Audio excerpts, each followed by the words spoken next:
ang presidente, Leni Ay, Robredo. Semana Santa. Huwag kang gumahaya doon sa nakatarpulin. Ang presidente.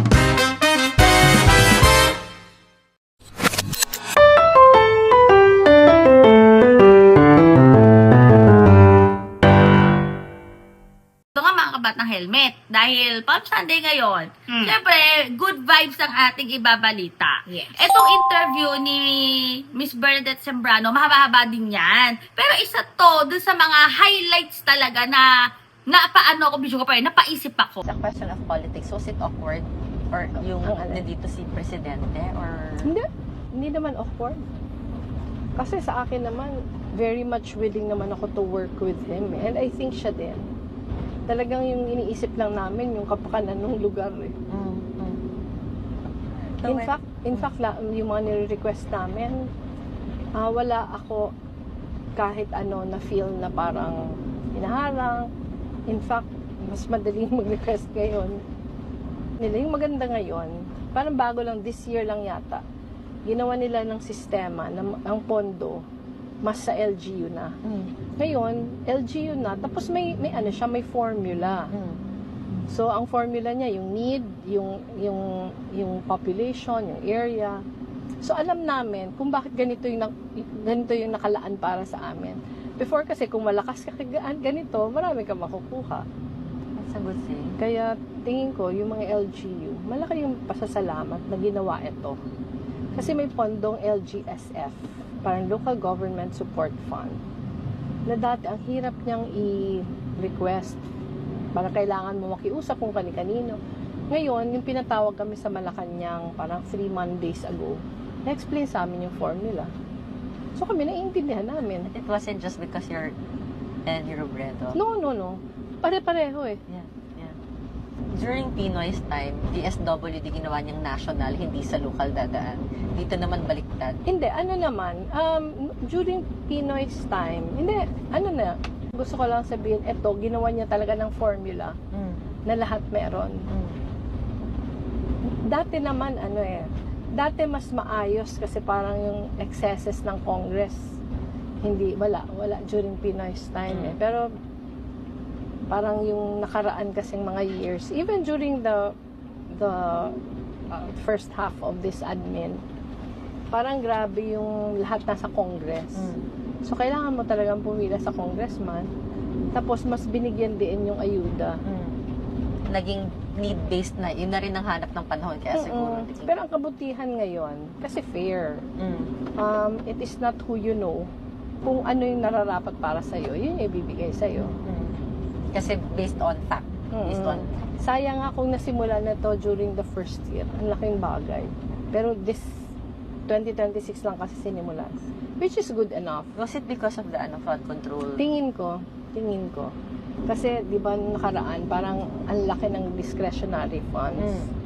Ang problema kasi sa discretionary funds, at the whim of whoever has authority over it.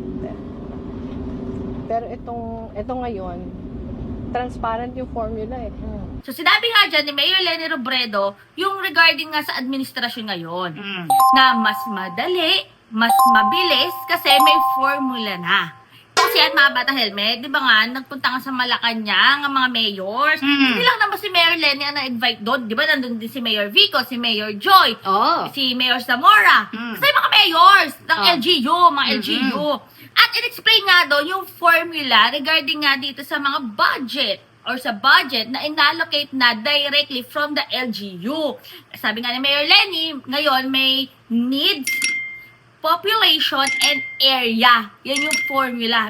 Para doon sa budget na i-allocate dun sa local government unit na yon. Unlike before, wala daw kasing ganun. Parang pipila ka pa kay Kong. Kasi sa mga kongresista, bumabaksak ang budget. So, pipila ka kay Kong, at kung may palakasan dyan, malakas ka kay Kong.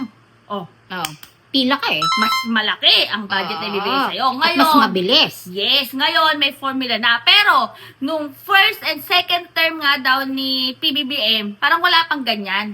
So, ito yung unang taon na nagkaroon na ng ganyan, na implement na. O, di, clap. Kasi at least may progreso, di ba? Oo. Naging progresibo naman. May development, di ba? Ito nga, mga kabatang helmet. Nabanggit din dyan kung doon sa panahon ba ni Pinoy, may ganyan. Siyempre, sa panahon ni Pinoy, iba naman, videographer. Iba noon. Oo, iba noon. Pero kasi ngayon nga, sabi nga ni Mayor Lenny, in-emphasize talaga dyan ni Mayor Lenny na ngayon kasi may formula ng gamit. Kaya maganda. Yung needs plus the population and yung area doon sa LGU na yon. Sige, sa needs. Pak na pak. Kailangan ba? Yes. O baka gusto mo lang magpapogi at magpaganda? Uy, teka lang ha, para doon sa distrito namin.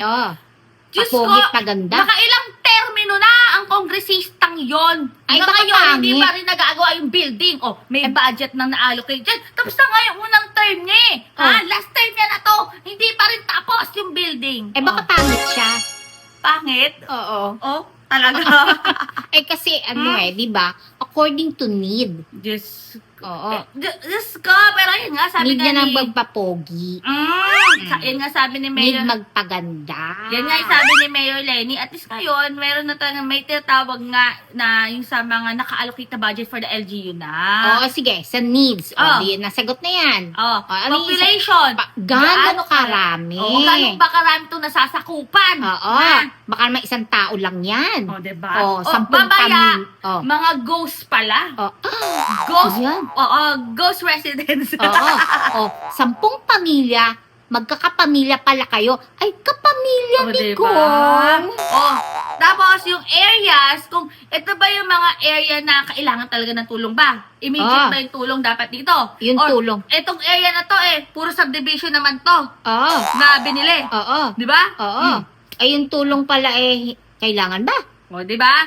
Yun yun. Kaya, pero ngayon nga daw, sabi nga ni Mayor Lenny, based on her experience, humihingi nga sila ng tulong, hinggil na nandun sa programa ng LGU, ng NAGA, mas mabilis at mas madali daw ngayon humingi ng budget. Kaya clap din naman tayo. Pero teka lang, mga batang helmet, ang bottom line dito, budget na yon ay tax pa rin natin. Ha? Kaya pa sa tax natin. Ha? Pera natin yan. Pera Simplihan natin. mo. Kasi Pera hindi natin. yata maintindihan ko ano yung tax na yan Pera natin yan. Ha? Oo. Pera ng taong bayan yan. Pera natin yan. Pera mo yan. Empleyado ka, di ba? Pera natin yan. Pera mo yan. Sweldo mo yan na kinakaltas sa'yo, kinukuha ng gobyerno. Na wala kang magagawa kahit 3,000 pa yan. Mandatory siya. Ano yung mandatory? Sa pilitan. Sa pilitan siyang kukunin sa'yo kahit ayaw mo. At dapat ay ibabalik sa atin to in a form of services o kaya in a form of magandang kalsada, infrastructure, mga ganon, mga serbisyo, ospital, libreng ganon, gamot, sa health, sa education, sa lahat ng aspeto. Ibabalik sa'yo sa paraan sa pamamagitan ng pagsasayaw ni pagsasayaw ni alam ko kumakanta pero wala sa tono. Pero ayan nga mga kabata helmet, comment din ako ano may paraffle may nabalitan pa ako ng paparaffle.